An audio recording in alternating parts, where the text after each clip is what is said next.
Hello friends, मैं हूं Devendra Sahu. YouTube के इस चैनल डीके मैथ्स ट्यूटर में आपका स्वागत है।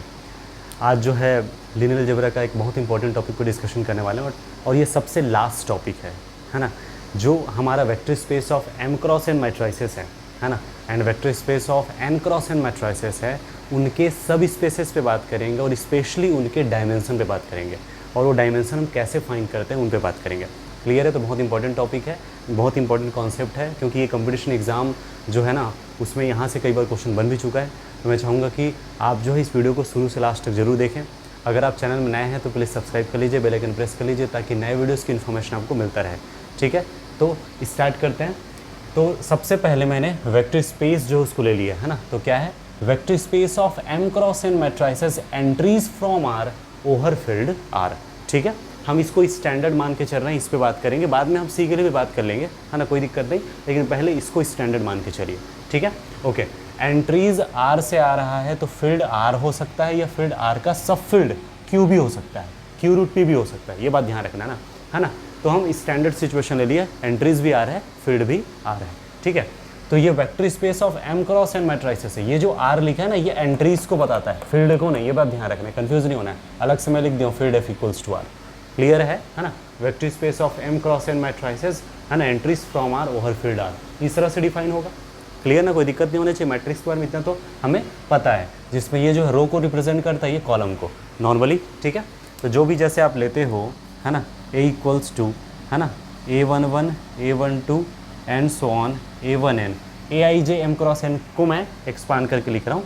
देखिए A I J M cross N है ये, ठीक है, यही हमारा मैट्रिक्स है ना। यहाँ से हमने एक टैग किया है ना, ताकि हम इंफॉर्मेशन ले सके, समझ सके कॉन्सेप्ट को। A21 A22 and so on A2n, ऐसे करते करते AM1 AM2, ऐसे करते करते कहाँ तक जाएगा AMN, और ये हमारा है एम क्रॉस एन मैट्रिक्स। ठीक है ना, ये आपका रो होता है, ये आपका कॉलम होता है। तो एम रोज एन कॉलम्स, तो एम क्रॉस एन या एम बाई एन, ऐसा हम क्लियर करते हैं, कोई दिक्कत नहीं होना चाहिए। ठीक है, तो एम बाई एन है ना ऑर्डर का, ये हमारा क्या है, मैट्रिक्स है, और जितने भी मैट्रिक्स होंगे ऐसे उनका ये कलेक्शन है। ठीक है, जिसमें ये जो एंट्रीज हैं वो एंट्रीज कहाँ से आ रहा है, फील्ड आर से आ रहा है। क्लियर हो रहा है ना, कोई दिक्कत नहीं होना चाहिए। ओके, अब यहाँ लॉजिक लगाना हमें पता होना चाहिए, एंट्रीज आर है, फील्ड आर है ना। ठीक है, तो यहाँ पर इस वेक्टर स्पेस को मैं कैसे कंसीडर कर सकता हूँ, R to the power M cross N, है ना, यही हमारा वेक्टर स्पेस है ना, ओवर फील्ड आर। मैं ये तो बोल सकता हूँ ना, क्या दिक्कत है, पता होना चाहिए। ये हमारा होता है ना सेट ऑफ और रियल नंबर जो वेक्टर स्पेस फॉर्म करते हैं ओवर फील्ड आर पर। और जब मैं R2 की बात करता हूँ तो ये होता है टू टपल्स का कलेक्शन। ठीक है ना, जो आर पर क्या करता है, वेक्टर स्पेस फॉर्म करता है। अगर R3 की बात करूँ तो ये 3 टपल्स का है ना। अब अगर मैं यहाँ पर n कर दूँ तो n टपल्स के जितने भी होंगे, है ना। ठीक है, क्लियर है ना, उनका ये कलेक्शन हो गया। अब ये जो आप बोल रहे हो ना, ये n टपल वो ऐसे जा रहा है, देखिए है ना, सिंगल हुआ, 2 टपल, 3 टपल, 4 टपल, ऐसे n टपल। अब इधर भी जाए और इधर भी जाए, ओवरऑल उसी को तो हम मैट्रिक्स में हम रिप्रेजेंट करते हैं। देखिए ऐसे भी जा रहा है पूरा, है ना, ये n टपल हुआ, ठीक है, लेकिन नीचे भी आओ आप m टपल, तो ऑल ओवर को हम बोलते हैं m क्रॉस n, है ना, m क्रॉस n टपल बोल सकते हो, कोई दिक्कत नहीं। ठीक है, क्लियर हो रहा है। तो ये है ना जो है मैट्रिक्स के थ्रू पॉसिबल होता है। तो ये आखिर में है ना जो है जैसे हम n टपल को रखते हैं वैसे ये रखने का वो हुआ। तो इन्हीं है ना ऐसे जितने भी m क्रॉस n मैट्रिसेस होंगे इनका कलेक्शन है। तो है क्या ये, अगर मैं r power m cross n करूँ, ठीक है, बिल्कुल, तो उसी के सिमिलर तो होगा।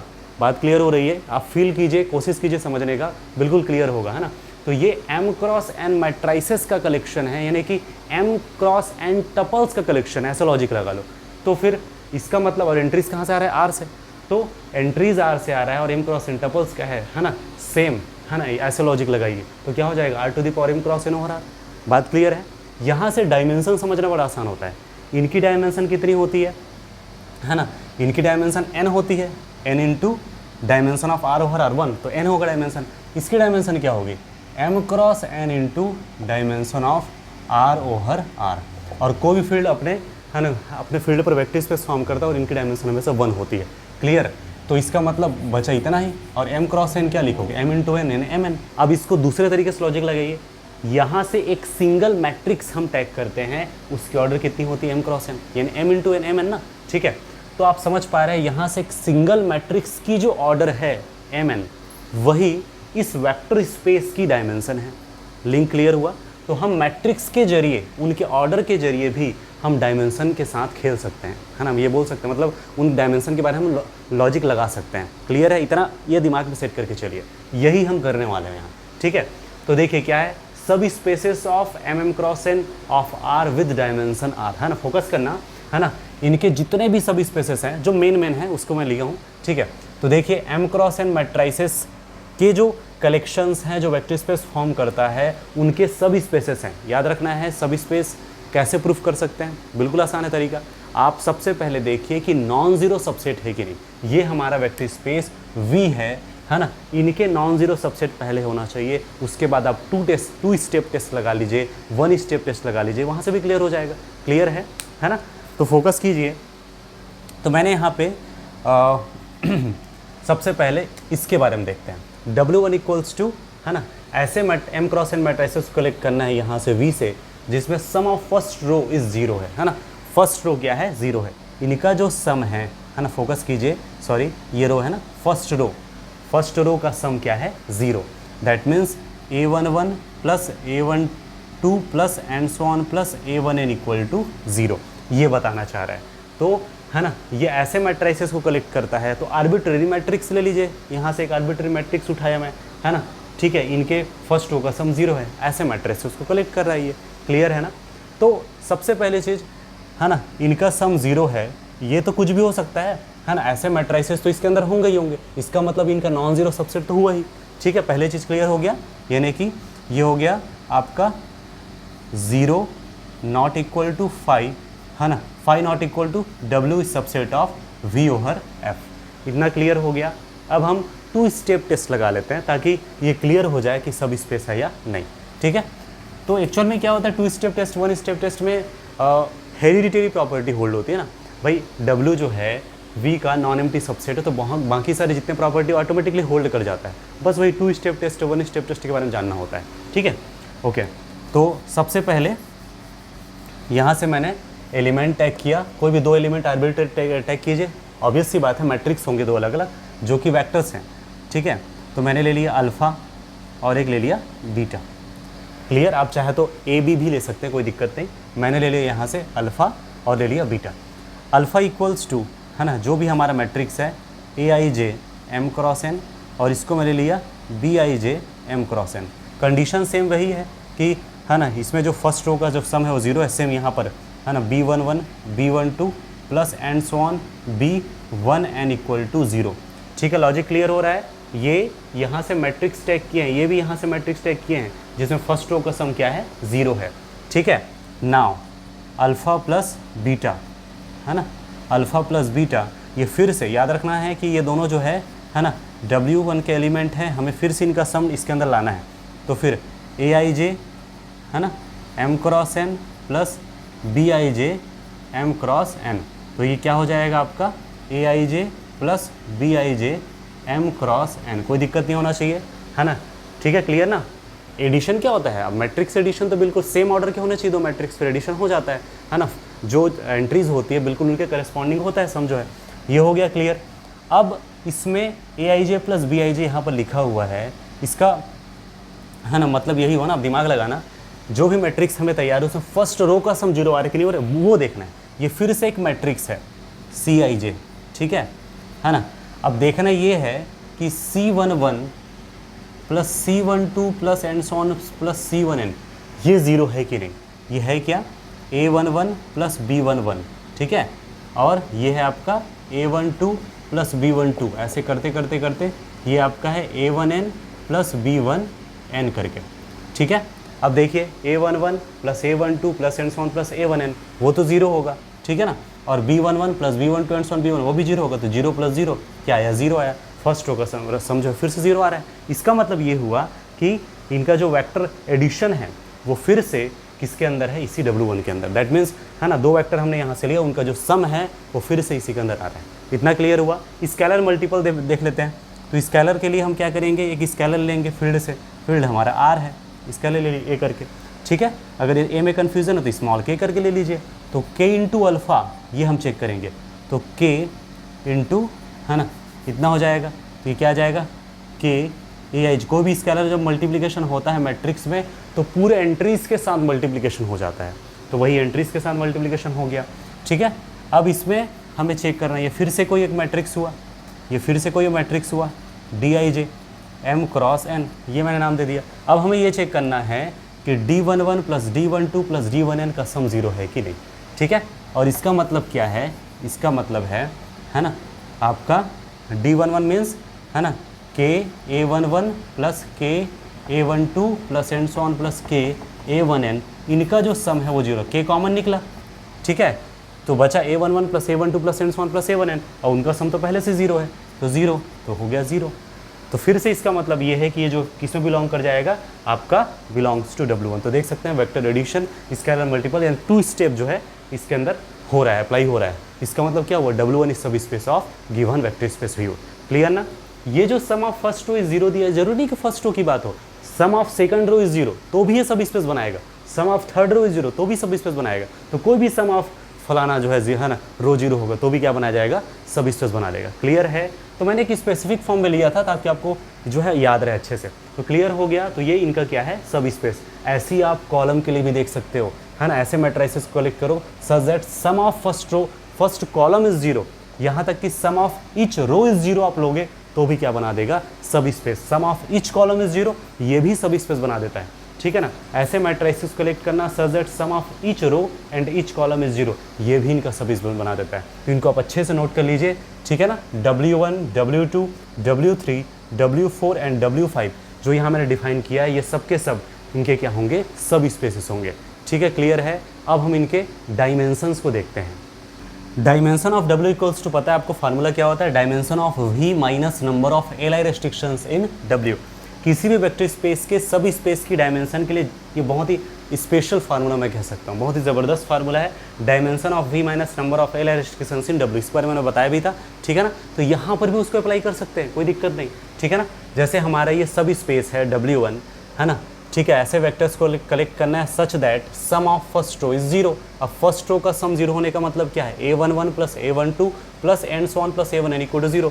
तो ये जो आपको देख सकते हो, यही तो हमारा कंडीशन है, यही तो हमारा रेस्ट्रिक्शन है ना, दिस इक्वल्स टू 0 करके। और ये कंडीशन क्या है, फ्री है, सिंगल है। ठीक है, तो इंडिपेंडेंट है। मैं कहने का मतलब ये जो कंडीशन है जो भी गिवन है वो एक इंडिपेंडेंट कंडीशन है, कोई एक दूसरे से लिंक वाला कंडीशन है क्या, नहीं है। ठीक है, सच दैट करके इनका सम इक्वल टू 0, बस यही तो है। ठीक है, और सिंगल रहता है तो है ना, फ्री है ही, सिंपल सी बात है, और लीनियर है, देख के समझ आ रहा है। तो मेन ये रहता है कि सच दैट करके जो कंडीशन लिखा रहता है वो कंडीशन को देखना रहता है, वो Li है कि नहीं। ठीक है, क्लियर। तो Li है ना, परफेक्ट। और कितने हैं, एक है, एक ही कंडीशन है। ओके, तो फिर डायमेंशन ऑफ V कितना है भैया, Mn। ठीक, तो डायमेंशन ऑफ V हमारा Mn है, minus number of Li restriction कितना है, 1। तो कितना हो गया डायमेंशन, Mn माइनस 1। क्लियर ना, ये होता है टेक्निक, Mn माइनस 1 करके। ठीक है, सेम यहाँ पर अगर लॉजिक लगाएं, सम ऑफ फर्स्ट कॉलम इज 0। ठीक है, इसका मतलब फर्स्ट जो कॉलम है ना, A11 plus A21 plus and so on plus AM1 equal to 0, ये कंडीशन है। ठीक है, सेम वही है ना कंडीशन है, बस कॉलम में दिया गया ये। ठीक है, तो दिस सच दैट दिस एक कंडीशन है, 1 Li कंडीशन। तो सेम वही dimension of V minus this Mn minus 1, total vector space की डायमेंशन Mn माइनस एक Li रेस्ट्रिक्शन 1। क्लियर हो रहा है ना। ठीक है ना, वैसे इसका देख सकते हैं, W3 इक्वल्स टू ऐसे मैट्रिसेस कलेक्ट करना है such that sum of each row is 0, each row. ठीक है, first row plus second row, first row भी 0 होना चाहिए, सेकंड रो भी 0 होना चाहिए, थर्ड रो भी 0 होना चाहिए। अब भाई एक मैट्रिक्स आप टाइप करते हो, ठीक है, A11 A12 ऐसे करते करते A1n A21 A22, ठीक है ना, A2n। ओके, लास्ट क्या हुआ, AM1 AM2 AMn, है ना, M क्रॉस n मैट्रिक्स यहाँ जो ले रहे हैं। ठीक है, तो फर्स्ट रो का सम भी 0, सेकंड रो का सम भी 0, ऐसे करते करते M, है ना, जो लास्ट रो है वो भी क्या है, 0।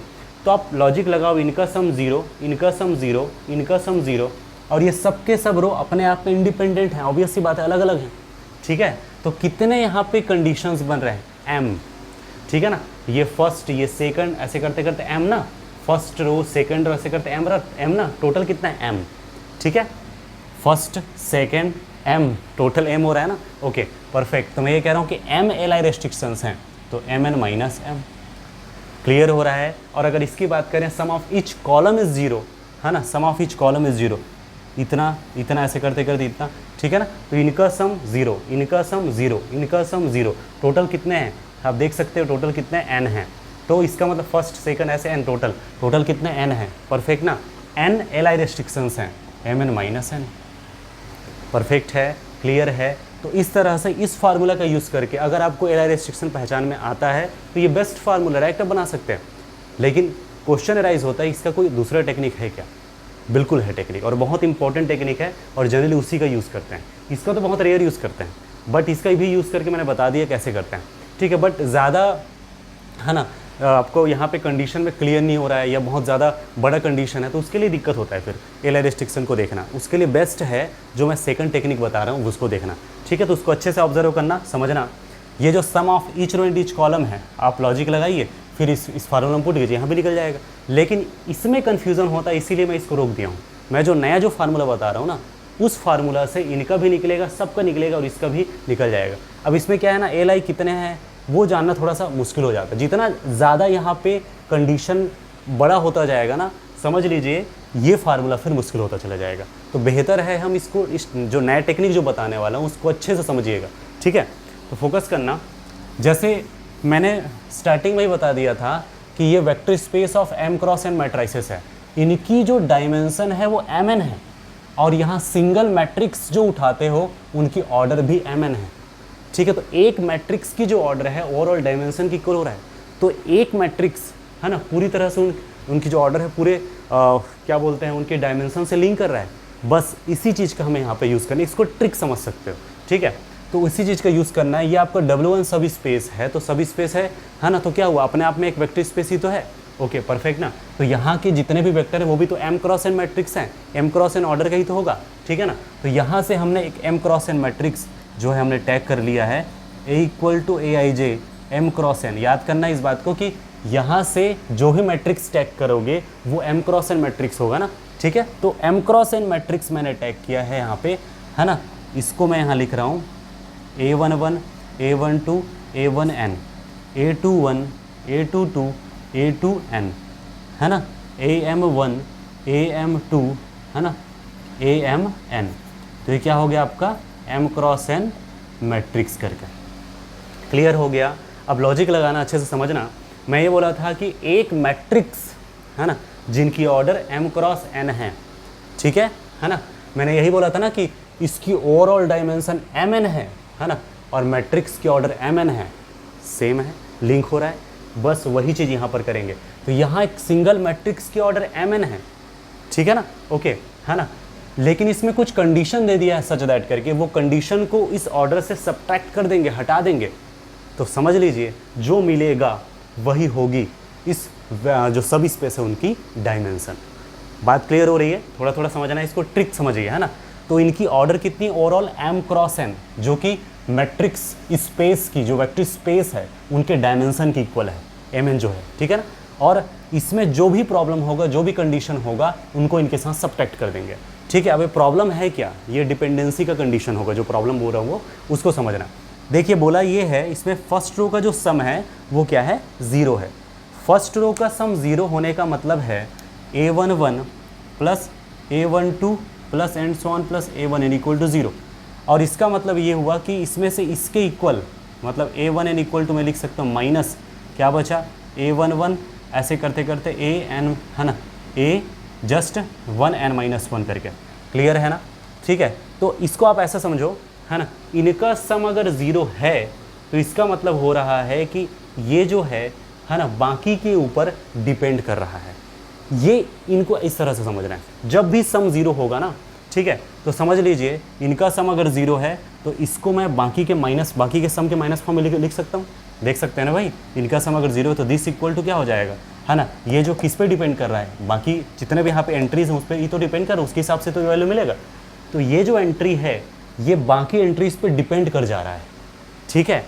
यही प्रॉब्लम का सिचुएशन है ना। समझना इस बात को कि मैं इनका सम अगर ज़ीरो है तो इनको मैं बाकी के माइनस के फॉर्म में लिख सकता हूँ, परफेक्ट ना।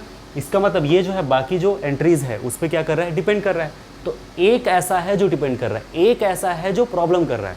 है ना। ओवरऑल ऑर्डर कितनी है, mn, है ना। और एक ऐसा है जो इसके अंदर प्रॉब्लम कर रहा है, यही है इनकी डायमेंशन। इसे आप ट्रिक के तौर पे समझिए, ठीक है, क्लियर है। इसको इसके लिए भी अप्लाई करते हैं, बहुत इंटरेस्टिंग है ये, बड़े से बड़े, है ना, आपका जो है सब स्पेस है ना, ये वेक्टर स्पेस है जो m क्रॉस n मैट्रिक्स का हो चाहे n क्रॉस n मैट्रिक्स, उनके लिए भी काम आता है, क्लियर ना, ठीक है, ओके। अगर मैं कॉलम की बात करूँ, सम ऑफ फर्स्ट कॉलम इज 0 वाले कंडीशन में, अब यहाँ बोल रहे हो आप इनका जो सम है वो 0 है, ठीक है, a11 plus a21 plus n1 plus am1 equal to 0, ठीक है, a11 a21 am1 0 है, तो यहाँ से am1 इक्वल टू मैं क्या लिख सकता हूँ, बाकी जो बचा है ना, उधर जाएगा तो माइनस a11 है ना, a21 ऐसे करते करते am माइनस 1 करके, ठीक है। तो क्या क्लियर हो रहा है, इनका सम अगर 0 है तो इसको मैं बाकी के, है ना, सम के, है ना, निगेटिव के रूप में लिख सकता हूँ। मीनिंग इस बात का है कि ये जो है बाकी के ऊपर डिपेंड करेगा, ऑब्वियस सी बात है, ये जो एंट्रीज हैं जो भी आएगा उसके हिसाब से ये आएगा। तो इनका सम अगर 0 है तो इनको बाकी के एंट्रीज के फॉर्म में लिखा जा सकता है, इस वजह से ये जो है इस पर क्या करता है, डिपेंड करता है। तो ओवरऑल की ऑर्डर कितनी है, mn है, और इसके अंदर एक ही है जो प्रॉब्लम क्रिएट कर रहा है, तो mn माइनस 1, तो डायमेंशन हो गया mn माइनस 1, है ना, ये ट्रिक है, ठीक है। अगर इसकी बात करें W3 की, ऐसे m क्रॉस n मैट्रिसेस को कलेक्ट करना है such that sum of each row is 0। अब समझना, है ना, इसका मतलब ये हो रहा है ना, इसका मतलब ये हो रहा है कि इनका सम 0 है, इनका सम 0 है, ऐसे करते करते इनका सम 0 है ना, फर्स्ट सेकंड ऐसे करते करते mth, ठीक है ना, ओके। इनका सम 0 तो एक प्रॉब्लम क्रिएट करेगा, यहाँ से एक प्रॉब्लम क्रिएट करेगा, ऐसे करते यहाँ से भी एक प्रॉब्लम क्रिएट करेगा। और ये कितने हैं टोटल, आप रोज़ को काउंट करो, रोज़ कितना है, m तो है ना, तो एक ऐसे करते करते कितना हुआ टोटल, m। समझ आ रहा है ना, क्लियर हो रहा है ना। फर्स्ट रो से एक डिपेंड करेगा बाकी के ऊपर, यहाँ ये भी इनका सम 0, फर्स्ट रो का सम 0 होने से ये जो है बाकी के ऊपर डिपेंड करेगा, इसका सम जो है 0 होने से ये जो है बाकी के ऊपर डिपेंड करेगा, इनका सम 0 होने से ये जो है बाकी के ऊपर डिपेंड करेगा। इसका मतलब एक डिपेंड है ना, एक डिपेंड ऐसे करते करते टोटल कितना 1 ऐसे करते कितना टोटल m ना, m डिपेंडेंसी है, m प्रॉब्लम है, ठीक है, क्लियर हो रहा है। तो टोटल ऑर्डर जो है mn है, उसमें एक प्रॉब्लम m प्रॉब्लम क्रिएट कर रहा है, तो हुआ mn माइनस m, ठीक है, क्लियर। तो W3 की जो डायमेंशन होगी वो होगी mn minus m, clear. Next अगर बात करें W4 की, है ना, क्या लिखा है, sum of each column is 0, इनका सम 0 इनका सम 0 ऐसे करते करते इनका सम 0। अब इनका सम अगर 0 है तो इसको मैं बाकी के माइनस के फॉर्म में लिख सकता हूँ सम के, ठीक है, एक डिपेंडेंसी सेम, इनका सम 0 तो इनको मैं जो बाकी के माइनस के फॉर्म में लिख सकता हूँ सम के, सेम इनको मैं बाकी के माइनस के फॉर्म में लिख सकता हूँ। कहने का मतलब है एक ऐसे, है ना, 1 1 1 ऐसे टोटल कितने प्रॉब्लम होंगे, है ना, काउंट कीजिए टोटल कितने हैं आपके, है ना, टोटल कितने हैं भाई आपके हो जाएंगे। प्रॉब्लम क्रिएट हो रहा है यहाँ पे 1 1, यहाँ से ये प्रॉब्लम क्रिएट करेगा, ये प्रॉब्लम क्रिएट करेगा, ये प्रॉब्लम क्रिएट करेगा, ठीक है। और टोटल कितने हैं ऐसे 1 1 1। अब फोकस कीजिए, रन कितना कर रहा है 1 2 3 n ना, है ना, फर्स्ट सेकंड ऐसे n, टोटल n है, तो 1 1 1 टोटल n प्रॉब्लम क्रिएट करेगा, n डिपेंडेंसी इस वजह से, तो टोटल में से इतना सब्ट्रैक्ट कर दीजिए mn माइनस n। तो ये बहुत ज़बरदस्त ट्रिक है, इसको अच्छे से यूज़ कीजिए, जितना आप फास्ट करेंगे उतना अच्छे से क्लियर होगा। लास्ट वाला बचा था ये सस्पेंस, इसको क्लियर करते हैं, है ना, ठीक है। एलाई रेस्ट्रिक्शन देखना बड़ा मुश्किल होता है, ठीक है, याद रखना, उससे लिंक मत करना इसको, आप उस फार्मूला का यूज़ करो तो वहाँ पे सोचने का नज़रिया अलग है, यहाँ पे सोचने का नज़रिया अलग है, ठीक है। यहाँ पे मैट्रिक्स के व्यू से देखा जाता है, ठीक है, वही हम यहाँ पर कर रहे हैं। ओके, चलो फोकस करते हैं। देखिए, है ना, ऐसे मैट्रिसेस कलेक्ट करना है such that sum of each row and each column is 0। इसका मतलब ये हुआ इनका जो सम है 0 है, इनका जो सम है 0 है, ऐसे करते करते इनका जो सम है वो 0 है। इतना क्लियर हुआ। और आपको पता है ना, यहाँ से अगर इनका सम 0 है तो एक डिपेंडेंसी, इनका सम 0 एक डिपेंडेंसी, ऐसे करते करते इनका सम 0 एक डिपेंडेंसी, ऐसे 1 1 1 टोटल कितना, है ना, ये क्या हो जाएगा आपका, टोटल कितना हो जाएगा, लॉजिक लगाइए, है ना, टोटल हो जाएगा m प्रॉब्लम, ठीक है ना, 1 1 ऐसे करते करते टोटल, है ना। आप यहाँ से देख सकते हो ना, ये 1 ये 2 ये m, यही बताता है अपने को कि ये टोटल कितने हैं, आपका m है, ठीक है। तो इस तरीके से आपको m प्रॉब्लम मिल गया। अब ये भी तो बोला सम ऑफ ईच कॉलम इज 0 करके, तो इनका जो सम है ये भी तो 0 है, ठीक है। तो यहाँ से यहाँ ना ये डिपेंडेंसी ये डिपेंडेंसी ये डिपेंडेंसी, इस वजह से फिर क्या हुआ, यहाँ से 1 प्रॉब्लम 1 प्रॉब्लम 1 प्रॉब्लम, और टोटल कितना है ना, टोटल हो जाएगा n, है ना, ये फर्स्ट ये सेकंड ऐसे n, कितना टोटल कितना, इनका सम करो n, तो यहाँ से टोटल m, यहाँ से जो है इनका जो सम है टोटल कितना है n। तो टोटल जो प्रॉब्लम है आपको m प्लस n मिल गया है। क्लियर ना? टोटल जो प्रॉब्लम हो m प्लस n है। लेकिन एक चीज़ आप जो है मिस कर रहे हो, या मिस नहीं, उसको एक्स्ट्रा ले रहे हो, उसको सोचो कौन सा है जो एक्स्ट्रा आप काउंट कर रहे हो। देखो है ना, ये सब है ना, ये हो गया, ऐसे करते करते ऐसे काउंट किए, इधर से जब किए तो ये हो गया, ये हो गया, ऐसे करते करते ये काउंट किए। आप समझ पा रहे हो? इसको आप 2 बार ले पा रहे हो, 2 बार ले रहे हो आप, है ना। ये तो ठीक है, सिंगल है, सिंगल ऐसे करते करते, है ना। अब यहाँ भी ये सिंगल सिंगल ऐसे करते करते, तो ये 2 बार काउंट हो जा रहा है। इसका मतलब एक एक्स्ट्रा आपने काउंट कर लिया तो -1 करना पड़ेगा।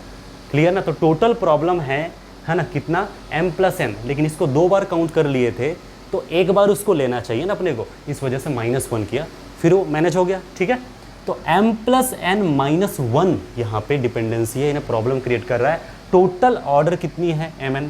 ठीक है, टोटल ऑर्डर है mn माइनस, है ना, ये है हमारा प्रॉब्लम, यानी m प्लस n -1। क्लियर हुआ? कहाँ उस फार्मूले में जाते भैया, कितना अच्छा फार्मूला, कितना इजी तरीके से समझ आ रहा है ना। तो mn minus m minus n minus minus plus 1। ठीक है, तो m n minus 1 minus 1 n minus 1, तो n माइनस 1 कॉमन निकला, m माइनस 1। ठीक है, तो इस तरीके से आप देख सकते हो, है ना। ये वाले सिचुएशन में क्या हो जाएगा, dimension m minus 1 into n minus 1। इसको आप अच्छे से नोट कर लीजिए और अच्छे से क्लियर कर लीजिए। ठीक है, अब हम क्या देखेंगे, vector space of n cross n matrices, n cross n matrices, entries from R over field R, है ना। ठीक है, that is v equal to हमारा रहेगा यहाँ पे m n क्रॉस n, और इसको शॉर्ट में n क्रॉस n को हम ओनली n बस करके लिखते हैं, यानी इसको लिखते हैं mn ऑफ R करके। ठीक है, तो set of all n cross n matrices और n square matrices entries from R over field R, है ना, इस vector space over field R। ठीक है ना, अब ये हो जाएगा इस तरह से। ठीक है, क्लियर है? तो बताइए भाई डायमेंशन क्या होगा, बताइए डायमेंशन क्या होगा। ये जो वेक्टर स्पेस है, यहाँ पे हम बस स्क्वायर मैट्राइसेस की बात कर रहे हैं, तो यहाँ पे डायमेंशन क्या हो जाएगा, dimension of v equals to, ठीक है, तो n cross n into dimension of r over r की डायमेंशन 1 होती है, इसका मतलब n क्रॉस n बस होगा n स्क्वायर।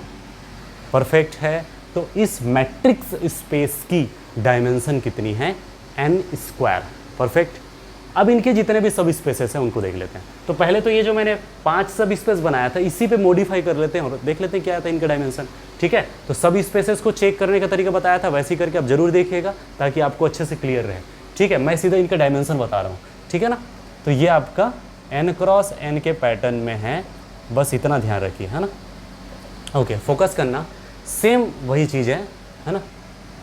ठीक है, तो W1 में क्या है, ऐसे यहाँ से मैट्रिक्स को कलेक्ट करना है जिसमें फर्स्ट रो का सम 0। मैंने ये भी बताया था कि ये फर्स्ट रो का सम 0 उसके लिए भी है, सेकंड रो का सम 0 उसके लिए भी होगा, ये थर्ड रो का सम 0 उनके लिए भी होगा, वो इसमें फ़र्क नहीं पड़ना है। ठीक है, हम तो बस समझने के लिए ऐसा करते हैं कि sum of first row is 0 करके ले लिए। अब हमारा सेम वही बात यहाँ पर हम n क्रॉस n मैट्रिक्स लेंगे। एक तो आप पहले वाले फार्मूला से अप्लाई कर सकते हो, dimension of W equal to dimension of V minus number of LI restrictions. ठीक है, एक LI रेस्ट्रिक्शन है, 1 LI रेस्ट्रिक्शन है। ठीक है, टोटल डायमेंशन कितनी है वेक्टर स्पेस की, n स्क्वायर माइनस 1। ठीक है, n स्क्वायर माइनस 1। परफेक्ट ना, वेक्टर स्पेस की डायमेंशन n स्क्वायर है ना, और एक LI रेस्ट्रिक्शन है -1। ठीक है, परफेक्ट है। याद रखना मैं फर्स्ट फार्मूला से बता रहा हूँ भाई, सेकंड वाला फार्मूला को उनसे बिल्कुल कंपैरिजन नहीं करना है, नहीं तो कंपैरिजन करके फिर आप पूरा खिचड़ी बन जाएगा, ऐसे बिल्कुल काम नहीं करना है। मैं फर्स्ट फार्मूला बता रहा हूँ, dimension of W equals to dimension of V minus number of LI restrictions. ठीक है ना, जब सेकंड फार्मूला होगा तो उसको उस पर हम अलग तरीके से डिस्कशन करेंगे। ठीक है, ओके, यहाँ पर भी सम ऑफ ईच रो इज 0, कितने रो होंगे टोटल, यहाँ तो n स्क्वायर मैट्रिक्स हम ले रहे हैं ना, तो n रो होंगे, n कॉलम होंगे। परफेक्ट है, तो n स्क्वायर माइनस n, है ना, n रो जो है आपके क्या है, LI रेस्ट्रिक्शंस होंगे, है ना। n रो का सम 0 है भाई, तो फिर n LI रेस्ट्रिक्शन हुआ ना। यहाँ पर भी सेम वही केस है, यहाँ पर ईच कॉलम इज 0 बोला है, तो फिर क्या हो जाएगा, डायमेंशन n स्क्वायर है वेक्टर स्पेस की minus number of LI restriction n है। अब यहाँ पर आके हम फंस जाते हैं, इसी वजह से मैं उस फार्मूले को एक लिमिट तक बस यूज़ करता हूँ। ठीक है, बाकी तो हमारा जो सेकंड जो ट्रिक है, जो ज़बरदस्त तरीके से वहाँ से समझ आता है।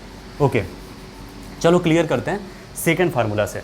सेकंड फार्मूला में सबसे पहले हम यहाँ से एक एन स्क्वायर मैट्रिक्स ट्रैक करेंगे, सेम वही बात है, एक मैट्रिक्स जिनकी ऑर्डर n क्रॉस है, मतलब n स्क्वायर है, वही इस ओवरऑल वेक्टर स्पेस के डायमेंशन की इक्वल है। तो एक मैट्रिक्स के ऑर्डर के थ्रू आप पूरे वेक्टर स्पेस के डायमेंशन को लिंक कर सकते हो। यही चीज़ हमें सब स्पेस पे करना है, ठीक है। तो यहाँ से हमने एक मैट्रिक्स लिया एन n क्रॉस n जो है a11 a12 a1n, ठीक है, a21 a22 a2n, ऐसे करते करते an1 है ना, an2 an परफेक्ट है ना, और ये हो गया आपका n क्रॉस n, ठीक। तो ये आपका एक मैट्रिक्स है, N square matrix, n cross n matrix, जो भी आपका है। चलो अब मैट्रिक्स के एंगल से समझना है। मैंने बोला था कि इसकी ओवरऑल ऑर्डर कितनी है, n क्रॉस n मतलब n स्क्वायर, और इसमें फर्स्ट रो का सम अगर 0 है तो इसको मैं क्या कर सकता हूँ, इनका सम अगर 0 है तो ये इस जो है ना एंट्री है, इसको बाकी एंट्रीज के माइनस है ना, सम के माइनस के फॉर्म में लिखा जा सकता है। मैंने जस्ट बताया था ना इससे पहले, a11 प्लस a12, ऐसे करते करते a1n अगर 0 है तो इतना इक्वल टू क्या हो जाएगा, ये इधर आएगा तो माइनस में आएगा, ठीक है ना, सम के फॉर्म में आएगा। तो ये जितने भी एंट्रीज हैं उनके हिसाब से ये जो है चेंज होता जाएगा, तो ये डिपेंड कर रहा है इस पर। तो ये जो एंट्री है बाकी के ऊपर डिपेंड कर रहा है, परफेक्ट है। तो एक ऐसा है जो डिपेंड कर रहा है, एक ऐसा है जो प्रॉब्लम क्रिएट कर रहा है। तो ओवरऑल की ऑर्डर कितनी, एन स्क्वायर, एक प्रॉब्लम कर रहा है ना, एन स्क्वायर माइनस 1, ठीक है, परफेक्ट। सेम कॉलम का अगर सम 0 है तो ये एक डिपेंडेंसी होता है, ओवरऑल एन स्क्वायर में से एक problem, N square minus 1। Sum of each row जब 0 होता है तो ऐसे 1 है ना, 1 डिपेंडेंसी ऐसे करते 1 डिपेंडेंसी, टोटल कितने, टोटल n है ना, तो एन स्क्वायर माइनस n, ठीक है। Sum of each column is 0 की अगर सिचुएशन देखें तो 1 डिपेंडेंसी, टोटल कितने n प्रॉब्लम, ठीक है, तो N square minus n। Last situation देखिए जो बहुत इंपॉर्टेंट है, जिसको अपने को अच्छे से समझना है, ठीक है, डायमेंशन ऑफ W5, ठीक है, ओके। तो ये सिचुएशन कैसा है, sum of each row is 0 and sum of each column is 0, perfect. तो सम ऑफ ईच 0 है तो यहाँ से 1 डिपेंडेंसी, टोटल n डिपेंडेंसी, ठीक है। अब सम ऑफ ईच कॉलम 0, यहाँ से भी 1 डिपेंडेंसी, ऐसे टोटल कितने n है ना, तो टोटल n प्रॉब्लम्स, लेकिन हमने इसको रिपीट काउंट किया है, 2 बार काउंट किया है। जब इधर देख रहे थे तो भी और इधर देख रहे थे तो भी, है ना, 2 बार काउंट है, लेकिन सिंगल टाइम लेना है। जो डिपेंडेंसी होती है उसको किसी भी चीज़ को रिपीट काउंट नहीं करना, बस ये दिमाग में सेट होगा। एक प्रॉब्लम कर रहा है उसको 2 प्रॉब्लम कर रहा है, कैसे हम मान लेंगे, इसी वजह से हम -1 करना पड़ेगा, ठीक है ना, क्योंकि हमने इधर से काउंट किया है, फिर इधर से भी एक बार काउंट कर लिया, 2 बार तो काउंट हो ही गया है, तो -1 करके उसको मेंटेन करते हैं। या आप ऐसा लॉजिक लगाओ ना, इधर से हमने n बार ले लिया, इधर से हम एक कम कर लेते हैं, इसको नहीं लेते हैं, तो n-1 ही तो होगा, n-1, इधर से टोटल n लिए और इधर से जस्ट एक कम n-1, तो n प्लस n-1, जैसे आपको समझना सोचे, लेकिन अच्छे से क्लियर करना है, ठीक है। तो n प्लस n-1 ये हमारा प्रॉब्लम क्रिएट कर रहा है। टोटल ऑर्डर कितनी है, n square minus n plus n-1, तो n स्क्वायर माइनस 2n-1। मैं उम्मीद कर रहा हूँ क्लियर हो रहा है आपको, ठीक है। फिर भी अगर डाउट होता है तो आप कमेंट करके पूछ सकते हैं, ठीक है। बट बेहतर यही है कि पहले आप खुद से जितना एफर्ट लगाना है वो लगाइए, इसको वीडियो को देखिए, समझिए, ठीक है, गाइडेंस की तरह तो है। अब यहाँ से आपको समझना है, आपको बार बार अब देखिए वीडियो को, आपको समझ आएगा ही आएगा, क्योंकि आप जो है नेट की प्रिपरेशन कर रहे हैं या सेट की प्रिपरेशन कर रहे हैं, ठीक है। तो ऑब्वियस सी बात है कि आप या तो बीएससी है ना फाइनल ईयर में हो सकते हैं, या तो हो सकता है बीएससी में ही स्टार्ट किए होंगे, या फिर एमएससी की स्टूडेंट होंगे। तो आपकी जो आपका लेवल है, आईक्यू लेवल, ऑब्वियस सी बात है, इसको समझने के लायक तो है ही, मैं ये मान के चल रहा हूँ, है ना। तो ये क्लियर ज़रूर होगा, है ना, पेशेंस जरूर रखना है लेकिन, ठीक है। तो आप देख सकते हैं dimension of W5 equals to n square minus this, n square minus 2n-1, minus अंदर आ जाएगा तो क्या मिला, n-1 स्क्वायर। इससे पहले था m-1 इंटू n-1, यहाँ पर n स्क्वायर मैट्रिक्स है तो ये होगा n-1 इंटू n-1, यानी n-1 होल स्क्वायर। तो क्लियर हुआ, n स्क्वायर मैट्रिक्स के सिचुएशन में इतने बस सब स्पेस नहीं होते हैं, और भी बहुत सारे सब स्पेसेस हैं, उनको भी देख लेते हैं। जैसे कि डायगोनल वाला कंडीशन है, ट्रेस वाला कंडीशन है ना, सिमेट्रिक मैट्रिक्स है ना, skew symmetric matrix, upper triangular, lower triangular, scalar matrix, ये जो सिचुएशंस हैं, है ना, उनको भी देख लेते हैं उनके डायमेंशन के साथ, ठीक है। a11 plus a22 plus a33 plus n1 plus an, इसका जो सम है उसको ट्रेस कहा जाता है। ट्रेस का मतलब ये होता है sum of diagonal is called trace of any matrix, ठीक है। अब वो जीरो होता है तो कंडीशन है, ये भी क्या बना देता है, सब स्पेस बना देता है। अद्भुत है ना। तो ये जितने भी है ना, बहुत इंपॉर्टेंट उस वेक्टर स्पेस के सब स्पेस आप कह सकते हैं, इनके डायमेंशन पे हम बात करेंगे। ये जितने भी मैट्रिक्स देख रहे हैं ना, कई जो स्टूडेंट है वो ये सोचेंगे इस मैट्रिक्स पर हम बताए नहीं, डायरेक्ट कॉन्सेप्ट बता रहे हैं। जो हमारे यूनिट 1 है, यूनिट 1 यानी जो चैप्टर 1 है, ये वेक्टर स्पेस और सब स्पेस जो है ना उसका पूरा कॉन्सेप्ट दिया हुआ है। अब उसमें बीच में मैट्रिक्स आ रहा है तो मैं पूरे इस मैट्रिक्स की डिटेल नहीं दे सकता ना, अलग से चैप्टर है, अलग से एक यूनिट ही है जिसमें पूरा मैट्रिक्स के बारे में बताया जाएगा। मैट्रिक्स होता क्या है ना, उनके पूरे टाइप्स बताया जाएगा, फिर वो टाइप्स की प्रॉपर्टीज़ बताया जाएगा। सो डोंट वरी उसके लिए, है ना। चैप्टर नंबर 3 में, यूनिट 3 में हम इस पर डिस्कशन करेंगे, ठीक है। जो नेक्स्ट यूनिट है, नेक्स्ट चैप्टर है, वो तो linear transformation and their properties है, उनकी बहुत इंपॉर्टेंट चीज़ है वो, है ना। ये लास्ट कॉन्सेप्ट है, लास्ट वीडियो लेक्चर है इस पर। इसके बाद मैं क्वेश्चन प्रैक्टिस दूंगा, है ना। ये जो वेक्टर स्पेस एंड सब स्पेस से रिलेटेड जो प्रीवियस एग्जाम में क्वेश्चन आए हुए हैं तो उनको ज़रूर मैं बताऊंगा। उसके बाद फिर हम नेक्स्ट यूनिट को स्टार्ट करेंगे, ठीक है ना। तो मैं ये बता रहा था कि इनके डायमेंशन को हम कैसे देखेंगे। ओके, तो मैंने बताया था कि सबसे बेस्ट अप्रोच क्या होता है, आप मैट्रिक्स को लेकर के बताते हो, ठीक है ना। आप क्या करते हो, जो मैट्रिक्स है वहाँ से जो भी ऑर्डर का n क्रॉस n मैट्रिक्स है तो n क्रॉस n मैट्रिक्स को आपने टैग किया।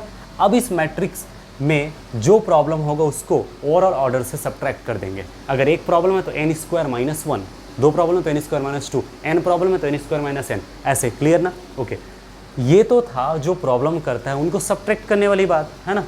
टोटल n स्क्वायर है ना, टोटल ऑर्डर कितनी है, n क्रॉस n स्क्वायर में से, ठीक है। अगर एक प्रॉब्लम कर रहा है तो 1, 2 प्रॉब्लम कर रहा है तो 2, 3 प्रॉब्लम मतलब डिपेंडेंसी का कंडीशन अगर कोई आता है उसको हम सब्ट्रैक्ट करते हैं। डिपेंडेंसी का कंडीशन, है ना, इसको हम माइनस करते हैं, ये जो प्रॉब्लम क्रिएट करते हैं उनको माइनस करते हैं, ठीक है। ये तो हुआ एक नज़रिया, एक तरीका। दूसरा तरीका होता है इसके अंदर एलाई जो कंडीशंस है, एलाई जो टोटल एलाई जो सिचुएशंस है उसको सम कर देना, वो भी डायरेक्टली डायमेंशन की इक्वल हो जाता है। मैंने क्या बोला समझे आप, मैंने ये कहा कि जो अभी फ़िलहाल पहले वाला फार्मूला को भूल जाओ, नहीं तो कई स्टूडेंट उसी से लिंक कर रहे होंगे, उससे लिंक करना ही नहीं। मैंने बोला था जब उसको पढ़ते तो वहाँ वैसे दिमाग लगाओ, यहाँ पढ़ रहे हम क्या पढ़ रहे हैं, यहाँ से मैट्रिक्स उठा करके उस मैट्रिक्स के जरिए डायमेंशन को देखना। तो मैट्रिक्स की जो ऑर्डर है उस, है ना, उसको किससे सब्ट्रैक्ट करना है ना, जो प्रॉब्लम क्रिएट कर रहा है, जो डिपेंडेंसी का प्रॉब्लम है, मतलब जैसे ये जो है ना, किसी पे डिपेंड करता है तो एक प्रॉब्लम हुआ, ऐसे उनको सब्ट्रैक्ट करना, और यही ओवरऑल की क्या हो जाती है, डायमेंशन, ठीक है ना। ये एक तरीका हुआ। लेकिन आप पहचान ही ना पाओ कि कितने प्रॉब्लम क्रिएट कर रहा है, तब तो बड़ा दिक्कत हो जाएगा। मतलब कहने का मतलब ये लेंदी प्रोसेस अगर हो कि आप जो है प्रॉब्लम जो क्रिएट कर रहा है, जो डिपेंडेंसी का कंडीशन है वो जो बहुत ज़्यादा है ना, वेस्ट बहुत ज़्यादा है सिचुएशन, तो उस सिचुएशन में ये फार्मूला थोड़ा सा मुश्किल हो जाएगा। तो फिर इसके लिए क्या तरीका होगा, जैसे यहाँ पर लिखा है ए इज़ डायगोनल मैट्रिक्स, तो डायगोनल का कंडीशन मैं लिख देता हूँ। डायगोनल के कंडीशन में ना, यहाँ पे बाकी सारी एंट्रीज़ पूरा ज़ीरो होता है, सिर्फ यही एंट्रीज़ में एलिमेंट्स क्या करते हैं, वेरी करते हैं बोल सकते हैं। मतलब इसमें 0, 1, -2 जो भी है, ये मतलब जो एंट्रीज़ है ये पूरा R से होता है, लेकिन बाकी पूरे के पूरे ज़ीरो होता है, 0 0 0 0 0 0 0। और ज़ीरो होना मतलब डिपेंडेंसी होना, ये ध्यान रखना है। ज़ीरो होना यानी कि प्रॉब्लम क्रिएट करना। अब कितने ज़ीरो हैं वो कितने मैं देखते थोड़ा रहूँगा भाई, आप भी कैसे देखेंगे, बार बार एक थोड़े ना ज़ीरो देखते रहेंगे। तो यहाँ प्रॉब्लम जो है उसको देखना ज़्यादा प्रॉब्लम हो जाएगा। तो इसके लिए तरीका क्या होगा, है ना, इसके लिए तरीका है जो यहाँ पे एल आई हैं उनको टोटल को सम कर दो, वही एक्चुअल में इस वेक्टर स्पेस की डायमेंशन होगी। एक तरीका है कि ओवरऑल में से एन स्क्वायर में से सब्ट्रैक्ट करो जो प्रॉब्लम क्रिएट करता है। दूसरा तरीका है, आप ऐसा नहीं करते हैं तो बेस्ट है इसमें टोटल एल आई कितने हैं वो देख लीजिए, जो प्रॉब्लम क्रिएट नहीं करते हैं उसको देख लीजिए। ये पूरे जीरोज़ हैं, तो जीरोज़ हैं मतलब वो अपने आप में वो एक प्रॉब्लम ही है, सिंपल से दिमाग में सेट कर लो। ये पूरे जीरोज़ हैं, ये पूरे जीरोज़ हैं, तो जो मैट्रिक्स में सही तरीके से भागीदारी निभा रहा है ना वो यही हैं पूरे, ठीक है। तो यहाँ से एक 1 एल आई मतलब ये समझ लीजिए जो वेरिएशन करते, जो वेरिएशन होता है, जो चेंज होता है, जो इंडिपेंडेंट है, ठीक है ना। यहाँ यही वैल्यूज़ हैं जो वेरिएट होगा, चेंज होगा R से, बाकी तो फिक्स हैं 0, वही क्या है कॉन्स्टेंट, जो 0 है वही डिपेंडेंसी, वही प्रॉब्लम है, ठीक है। तो इसमें कोई दिक्कत नहीं। तो ये जो रो 1 है इसमें 1 है, इसमें फिर ऐसे करते करते करते करते टोटल कितने हैं n, यस यही है वेक्टर स्पेस की डायमेंशन, कितनी n।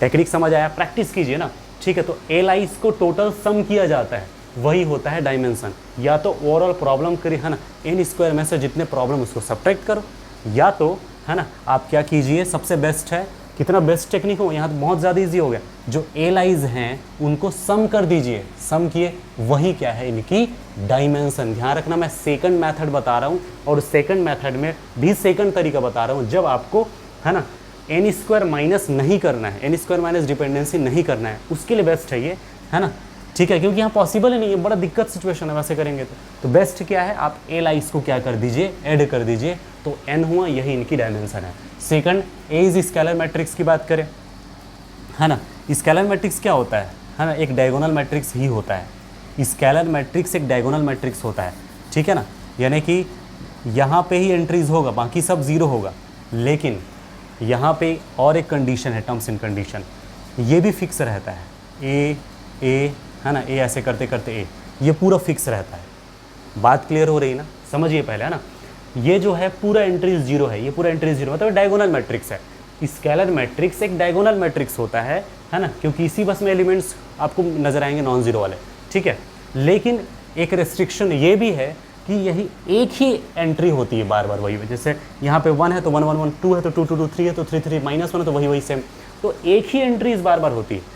तो अगर हम डायमेंशन अगर देखें इस वेक्टर स्पेस की, तो अगर ध्यान से देखो, अब ये तो पूरा एक दूसरे से डिपेंड कर जाएगा। यहाँ एल आई कंडीशंस कितने, एक ही तो एल आई कंडीशन है, एक ही ओवरऑल, ये पूरे जीरोज हैं, तो उस पर तो दिमाग लगाना चाहिए, है ना। ये टोटल बन रहे हैं कंडीशन, लेकिन ये सबके सब सेम है, सिंगल है, एक ही है ना, ए करके, परफेक्ट है, एक ही है ना, एक ही एल आई कंडीशन है, एक ही एल आई है ना, तो कितना हो जाएगा 1, ठीक है। एल आई चॉइस बोलना ज़्यादा बेटर है यहाँ पे, तो यहाँ पे ओनली 1 एल आई चॉइस है। इससे पहले total n L I choice था, डायमेंशन n हुआ, यहाँ 1 एल आई चॉइस है, डायमेंशन 1 है। तो मैट्रिक्स के व्यू से देखने का ये दूसरा तरीका है, दूसरा नज़रिया है कहना चाहिए, कितने एल आई चॉइस हैं वो देखना, और इन सब के लिए यही टेक्निक बेस्ट है। ए सिमेट्रिक मैट्रिक्स का सिचुएशन, यानी ऐसे क्या बोलते हैं, वेक्टर्स को कलेक्ट करना है जो क्या है, सिमेट्रिक मैट्रिक्स के फॉर्म में है। तो है ना, यहाँ पे दिमाग लगाना, A11, A12, A13, ऐसे करते करते A1n, ठीक है, A21, A22, A23, A2n, है ना, A31, A32, A33, A3n, है ना, और फिर क्या हो जाएगा, AN1, AN2, AN3, ANn। अब लॉजिक लगाना, फोकस करना, हम बोल रहे हैं सिमेट्रिक मैट्रिक्स। सिमेट्रिक मैट्रिक्स क्या होता है, A transpose equals to A, है ना, if A equals to Aij, n cross n, इनका ट्रांसपोज, है ना, ठीक है, रो का कॉलम में, कॉलम का रो में, Aj हो जाएगा n क्रॉस n, यही है, परफेक्ट ना, है ना, इसमें कोई दिक्कत नहीं होना चाहिए, परफेक्ट है ना। तो Aij, है ना, तो Aij का ट्रांसपोज जो है वो हो जाएगा Aj n cross n equal to Aij n cross n, ये सिचुएशन, ठीक है, यानी Aij और Aj जब इक्वल होता है, ये सिचुएशन, ठीक है, क्लियर है। जो रो हैं वो कॉलम में आ जाते हैं, कॉलम जो है रो में चले जाते हैं, ठीक है ना, ओके। जैसे ये 1 2 3 1, ये क्या हो जाएगा 1 2 3 1, इनका ट्रांसपोज है ये। तो ए का ट्रांसपोज जब ए के ही इक्वल होता है तो ऐसे मैट्रिक्स को बोलते हैं सिमेट्रिक मैट्रिक्स, उनका कलेक्शन है, वो खुद एक वेक्टर स्पेस बनाता है ना, और गिवन वेक्टर स्पेस का सब स्पेस हुआ, इनकी डायमेंशन कैसे देखेंगे। तो कंडीशन क्लियर हो रहा है ना, A transpose equal to A, this transpose equal to A, मतलब ये, अब ट्रांसपोज होने से आई जे पे चला जाता है, जे आई पे, ठीक है ना, देखिए ना, रो का कॉलम में आ गया, ठीक है, और कॉलम का जो था वो रो में चला गया, ठीक है। तो इस तरह से आप देख सकते हैं Aj इक्वल है। तो इसका मतलब क्या, A12, है ना, A11, A11 तो खैर अपने जगह पे हुआ, इसमें कोई दिक्कत नहीं है, बट A12, A21 इक्वल है, A13, A31 इक्वल है, A1n, A1n इक्वल है, ठीक है, A23, A32 इक्वल है ना। तो आप क्लियर कर पा रहे हैं, AN2, है ना, और A2n इक्वल है। तो आप समझ पा रहे हैं इधर जितने भी हैं, ठीक है, ये इधर के पूरा सेम हो जा रहा है, ठीक है ना, मतलब ये इस पे डिपेंड कर रहा है, ये इस पे डिपेंड कर रहा है, ये इस पे डिपेंड कर रहा है, ऐसे करते ये इस पे डिपेंड कर रहा है, ये इस पे डिपेंड कर रहा है, ऐसे करते करते इस पे डिपेंड कर रहा है ना। आप समझ पा रहे हैं, तो हम ये क्लियर कर पा रहे हैं, ये पूरा हिस्सा जो है इससे पूरे डिपेंड कर रहा है, ठीक है, तो ये एक दूसरे पे डिपेंड करता है। तो एल आई चॉइस देखते हैं, तो एल आई चॉइस देखा जाता है मतलब इंडिपेंडेंट, आखिर एल आई कितने हैं। अब ये एक दूसरे में डिपेंड करता है, तो डिपेंडेंसी करता है, तो उसमें से अगर एल आई चॉइस की बात करूँ तो एक ही है एल आई चॉइस, है ना, दो है, दोनों एक दूसरे पे डिपेंड करते हैं, तो चॉइस कितने हुए एल आई, अगर एक ही सिंगल एल आई होगा ना, ठीक है, तो यहाँ से 1 एल आई, यहाँ से 1 एल आई, यहाँ से 1 एल आई, ऐसे करते करते, तो सिंपल सी बात अगर बोलूँ तो इनको आप डिलीट कर दो भाई, क्योंकि एक दूसरे पे डिपेंड करता है। तो एल आई चॉइस सिर्फ एक ही ठो को लेंगे, तो एक को हटा दो, बस सिंगल को ले रहे हैं। बात क्लियर हो रही है? अब लॉजिक लगाना है ना, ये तो सिंगल था है ना, तो एल आई है, ये इस पे डिपेंड करता था, दोनों में से एक को लेना है एल आई, ठीक है। तो ये पूरा जो रिपीट वाला हिस्सा था उसको मैंने हटा दिया, अब इतने बचे, यही एल आई चॉइस है, ठीक है। टोटल कितने हैं यहाँ पे एन, यहाँ जस्ट एक कम n-1, फिर जस्ट एक कम n-2, ऐसे करते करते 3, फिर 2, फिर कितना आएगा 1, ठीक है। तो ये पूरे एल आई चॉइसेस थे ना, तो इनका सम, इनका सम, इनका सम, जितने एल आई चॉइसेस होते हैं उनका एल आई चॉइस को क्या किया जाता है, सम किया जाता है। परफेक्ट है। तो एल आई चॉइस को मैंने पूरा क्या कर दिया, सम।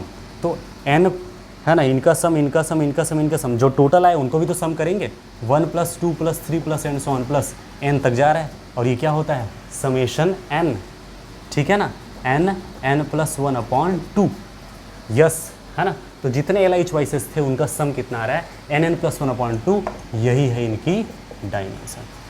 परफेक्ट ना, ठीक है। मैं सिमेट्रिक मैट्रिक्स के बाद तुरंत अपर और लोअर की भी बात बता देता हूँ, क्योंकि बिल्कुल सेम लिंक है। अपर ट्रायंगुलर मैट्रिक्स की खासियत होती है, अपर ट्रायंगुलर है मतलब ऊपर में ट्रायंगल बन रहा है भाई, ये ट्रायंगल है, और नीचे पूरा क्या हो जाता है, ज़ीरो, ये पूरा जीरो होता है। तो जीरो मतलब एल आई तो है ही नहीं, तो इतने एल आई चॉइसेस होंगे। तो सेम बात, एल आई चॉइस मतलब यहाँ से टोटल n-1, n-2 ऐसे करते 3, 2, 1, तो ये टोटल का जो सम आ रहा है वो होगा n +1/2, ठीक है। तो अपर ट्रायंगुलर मैट्राइसेस है ना जो होंगे, वहाँ भी सेम कंडीशन मिलेगा, कहना चाहिए। तो ऐसे मैट्राइसेस को कलेक्ट करने वाले जो वेक्टर स्पेस हैं उनकी डायमेंशन भी क्या होगी, n +1/2। परफेक्ट है। लोअर ट्रायंगुलर मैट्रिक्स में यहाँ लोअर में बनेगा, अपर में पूरा जीरो होगा, ठीक है, अपर में पूरा जीरो होगा, लोअर में ट्रायंगल बनेगा, ठीक है। परफेक्ट। तो इस तरह से आप समझ सकते हो। तो ये तो पूरा जीरो है, इतना को हम देखेंगे तो कैसे देखेंगे, यही पूरे एल आई चॉइसेस होंगे, है ना। तो यहाँ से आप लॉजिक लगाओ, 1 है ना, ठीक है, ये टोटल 2, ये टोटल 3, ऐसे कर तो total n, 1 + 2 + 3 + and so on plus n, summation n +1/2, ठीक है ना। परफेक्ट है। तो टोटल एल आई चॉइस जो होगा फिर क्या होगा, n +1/2। परफेक्ट। तो इसकी भी डायमेंशन कितनी है, कितना तगड़ा ना। सिमेट्रिक मैट्रिक्स केस की भी सेम वही डायमेंशन, यहाँ भी डायमेंशन सेम है, यहाँ भी डायमेंशन सेम है, ठीक है। स्क्यू सिमेट्रिक मैट्रिक्स क्या होती है, स्क्यू सिमेट्रिक मैट्रिक्स की अगर बात करें तो ये होता है ना, A transpose equals to -A, A transpose equal to -A होता है, ठीक है। मतलब AIJ ट्रांसपोज जो है -AIJ के इक्वल होता है, ठीक है। ओके, तो AIJ ट्रांसपोज यानी AJI हुआ, तो AJI equal to -AIJ, simple सी बात करूँ तो यही है। तो AJI -AIJ के इक्वल होता है, ये सिचुएशन है। अब यहाँ से आप देखें A1 to A है ना, A1, पहले एक चीज़ देख लेते हैं, फॉर डायगोनल I = J होता है। डायगोनल के सिचुएशन में दोनों सेम होते हैं ना, I = J होता है ना। तो उस सिचुएशन में AII = -AII, इसका मतलब 2AI = 0, तो AII = 0, इसका मतलब डायगोनल के पूरे एंट्रीज अभी क्या होंगे, पूरे जीरोज होंगे, ठीक है। तो सिमेट्रिक मैट्रिक्स के सिचुएशन में पूरे डायगोनल एंट्रीज क्या होता है, 0 होता है, ठीक है। बाकी सिचुएशन में A1 है ना, बाकी जो सिचुएशन उसमें क्या होगा, इस पे होगा A12 जो है -A21, ठीक है, A13 जो है -A31, ठीक है। तो लॉजिक लगाना, फोकस करना, तो यहाँ पे A12 है ना, A13 ऐसे करके जा रहा है ना, यहाँ पर भी पूरा एंट्रीज है, ठीक है। अब इन दोनों में रिलेशनशिप क्या है, माइनस बस का तो है, क्या दिक्कत है, सेम तो है। A12 जो इस पे डिपेंड कर रहा है, A13 इस पे डिपेंड कर रहा है, तो दोनों एक दूसरे पे डिपेंड कर रहा है, याद रखना, ये दो एंट्रीज एक दूसरे पे डिपेंड कर रहा है। तो एल आई चॉइस ओवरऑल बोलेंगे तो एक ही है, ठीक है। रिपीट है, रिपीट वाले सिचुएशन को हम क्या करते हैं, डिलीट कर देते हैं, ठीक है। डिलीट करने से फ़ायदा क्या होता है, सिंगल बचता है, सिंगल है तो एल आई तो होना ही है, ऐसा दिमाग लगाओ ना। अगर एक दूसरे पे डिपेंड कर रहा है ना, ठीक है, तो ये जो रिपीटेशन वाला सिचुएशन उसको रिमूव कर दो, रिमूव किए तो बचा सिंगल टाइम, सिंगल टाइम है तो एल आई है ही, तो एल आई चॉइस देखना है। अब याद रखना, ये पूरा जीरो हो चुका है तो इसका भी कोई मतलब नहीं है। याद रखना टोटल n होता है, एक कम है n-1, ठीक है, जस्ट एक कम n-2, याद रखना टोटल n होता है, ये तो जीरो था, तो एल आई चॉइस n-1 ना, जस्ट एक कम n-2, n-3, ऐसे करते करते 3 2 1 परफेक्ट है। अब इनका सम करो, ये टोटल एल आई चॉइसेस का सम, तो a1 है ना कितना हो जाएगा 1 + 2 + 3 प्लस ऐसे करते करते n-1, ये है समेशन n-1। क्लियर हो रहा है ना, फार्मूला तो समेशन n का ही लगेगा, nn+1/2 होता है, तो n के प्लेस पे n-1 है, n-1 + 1/2 यानी कि n-1/2, तो ये हो जाएगा n-1/2। क्लियर है, तो इसकी डायमेंशन n-1/2 होती है। अगर इसकी बात करें लास्ट जो बचा हुआ है कॉन्सेप्ट, इसको भी हम क्लियर कर देते हैं, ओके है ना। ऐसे मैट्रिसेस को कलेक्ट करना है जिनकी ट्रेस 0 होती है, ट्रेस ऑफ ए = 0, ओके है ना। फोकस कीजिए, इसके लिए बेस्ट है पुराना वाला टेक्निक अप्लाई करते हैं। मैट्रिक्स यहाँ से टैग किए, ओवरऑल ऑर्डर कितनी है, ओवरऑल ऑर्डर है n², में से जो प्रॉब्लम क्रिएट करे उसको हटा देते हैं। क्यों ऐसा ले रहा हूँ, क्योंकि मुझे पता है ट्रेस जो कंडीशन होता है, ट्रेस होता है सम ऑफ डायगोनल्स, बाकी तो एंट्रीज़ है, कुछ न कुछ एंट्रीज़ है बाकी जो है, ठीक है ओके। तो एल आई चॉइस नहीं ले रहा हूँ मैं, जो डिपेंडेंसी है जो प्रॉब्लम क्रिएट करे उसको हटा रहा हूँ। ओवरऑल ऑर्डर है n² में से, है ना। फोकस करना, सम ऑफ डायगोनल कितनी है, a11 a22 a33 ann, तो सम ऑफ डायगोनल यही ट्रेस होता है जो कि क्या है 0 है, तो सम ऑफ डायगोनल क्या है 0 है। इनका सम अगर 0 है तो इनको मैं बाकी के सम के माइनस के फॉर्म में लिख सकता हूँ, यानी कि ये जो है बाकी के ऊपर डिपेंड करेगा, ठीक है। तो ये जो है डिपेंड कर रहा है बाकी के ऊपर, तो एक डिपेंडेंसी एक प्रॉब्लम क्रिएट कर रहा है। ann जो है इधर कर क्या कर रहा है, डिपेंड कर रहा है, इनका सम 0 होगा तो इनको मैं बाकी के माइनस के फॉर्म में लिख सकता हूँ कि नहीं सम में, ठीक है। ann = माइनस करके a11 + a22 + and so on plus an-1 n-1 इस फॉर्म में लिख सकता हूँ। तो ये एक डिपेंडेंसी है, ओवरऑल की ऑर्डर n² और एक डिपेंडेंसी n² - 1, यस, तो इनकी डायमेंशन हुई n² - 1। अद्भुत ना। तो ये नोट कर लीजिए, इसकी डायमेंशन होती है n² - 1। तो जितने भी चीज़ें मैंने बताया उनको अच्छे से नोट कीजिए, अच्छे से क्लियर कीजिए, ठीक है ना। फिर भी किसी भी तरह से डाउट निकल के सामने आता है, बेझिझक आप कमेंट कर सकते हैं।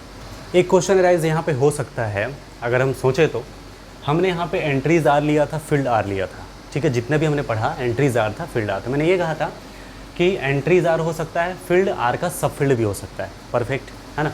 मैं एक सिचुएशन ले रहा हूँ कि एंट्रीज C से है और फील्ड भी C है, परफेक्ट। एक सिचुएशन हो सकता है वेक्टर स्पेस ऑफ, है ना, n×n मैट्रिसेस, है ना, ठीक है। वेक्टर स्पेस ऑफ, याद रखना m×n मैट्रिसेस के लिए भी होगा ये अप्लाई, ठीक है ना। अब यहाँ n×n मैट्रिसेस का मैंने बहुत सारा बताया, तो उसी के लिए बता देता हूँ मैं, ठीक है।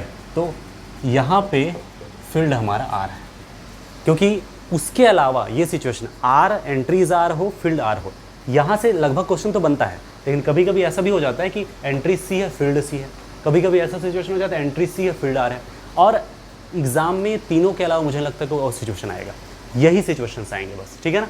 तो इसको अच्छे से आप समझ लीजिए क्या है। अगर एंट्रीज सेम है, R है या एंट्रीज C है और फील्ड भी C है, तो फिर जितना भी मैंने बताया A to Z same copyright है। यानी m×n मैट्रिसेस के लिए जो मैंने बताया है उनकी डायमेंशन m×n है, ठीक है। उनके सभी स्पेसेस के अंदर जो 5 सब स्पेस अलग अलग बताया था ना, उनकी डायमेंशन में कोई इफेक्ट नहीं पड़ेगा, सेम टू सेम रहेगा। अगर आपका एंट्रीज C है, फील्ड C है, एंट्रीज R है, फील्ड R है, कोई दिक्कत नहीं, सेम टू सेम वाला सिचुएशन में कोई दिक्कत नहीं, सेम रिजल्ट आएंगे। इवन n×n मैट्रिसेस, है ना, वाले जितने भी मैंने 12 कंडीशन लिया था उनके सभी स्पेसेस में, ठीक है ना। तो जितने भी डायमेंशंस आए हैं उसमें कोई इफेक्ट नहीं पड़ेगा। एंट्रीज अगर R है, फील्ड R है, या एंट्री C है, फील्ड C है, एज इट इज़ सेम वही होगा। लेकिन लेकिन लेकिन कंडीशन है यहाँ पे, ये बस यहीं पर थोड़ा सा गड़बड़ है। गड़बड़ नहीं है, ऑब्वियस सी बात है, R ओवर R के सिचुएशन में समझ लीजिए डायमेंशन 1 होती है, C ओवर C के सिचुएशन में भी डायमेंशन 1 होती है, बस यही सोच लीजिए, इसी वजह से इसमें कोई दिक्कत नहीं होता है। लेकिन C ओवर R के सिचुएशन में डायमेंशन होता है 2, इनकी डायमेंशन कितनी होती है 2। बस इसको एक ट्रिक समझो, जब एंट्रीज C से और फील्ड R हो, हमें पता है C ओवर R की जो डायमेंशन होती है कितनी होती है 2 होती है, 2 होती है ना, यस। समझ लीजिए इसी 2 को मल्टीप्लाई कर देना है जितने भी रिजल्ट मैंने बताए उसमें, यानी कि, है ना, जो आपको देखना है W1 जो मैं लिखा था m×n मैट्रिसेस वाला सिचुएशन में ही आप देख लीजिए, है ना, जो सब स्पेस बना था, पहला सब स्पेस क्या था, सम ऑफ फर्स्ट रो इज 0, तो उसकी डायमेंशन थी mn-1, तो उसमें है ना ये जो 2 है ना, आपका ये आपका सी और आर की सिचुएशन में 2 है, ये 2 उसमें मल्टीप्लाई हो जाएगा, है ना। ये बात ध्यान रखिए, जब एंट्री सी से होती है, फील्ड आर होती है, तो ऐसा हो जाएगा 2 मल्टीप्लाई हो जाएगा। जितने भी आपने डायमेंशंस लिखे ना, सब में 2 मल्टीप्लाई हो जाएगा। अगर मैं एन स्क्वायर मैट्रिसेस की बात करूँ तो उसमें क्या था, सम ऑफ फर्स्ट टू इज 0 में एन स्क्वायर माइनस 1 था, ठीक है। फर्स्ट कॉलम वाले में एन स्क्वायर माइनस 1 था। ऐसे करते करते बहुत सारे रिजल्ट निकाले थे, उसमें भी 2 का मल्टीप्लाई हो जाएगा। कब? जब आपकी फील्ड एंट्रीज सी और फील्ड आर हो, तो उस सिचुएशन में जितने भी मैंने डायमेंशन निकाला है सब में मल्टीप्लाई 2 हो जाएगा। आप इस तरह से लॉजिक लगा सकते हो, ठीक है। जैसे कि vector space of symmetric matrix के सिचुएशन में आपको पता होना चाहिए डायमेंशन था nn+1/2, ठीक है ना। स्क्यू सिमेट्री के केस में था nn-1/2। अपर ट्रायंगुलर में ये था, लोअर ट्रायंगुलर में भी ये था, पता होना चाहिए। अगर एंट्रीज सी से है आपको, है ना, इस टाइप का सिचुएशन, और फील्ड हमारा आर है, और बोले कि इनका सब स्पेस है ना, क्या है, vector space of symmetric matrices, तो उसमें डायमेंशन इसमें 2 का मल्टीप्लाई कर दो भाई, तो कितना आया nn+1/2। अगर स्क्यू सिमेट्रिक है तो इसमें मल्टीप्लाई कितना आएगा nn-1 करके।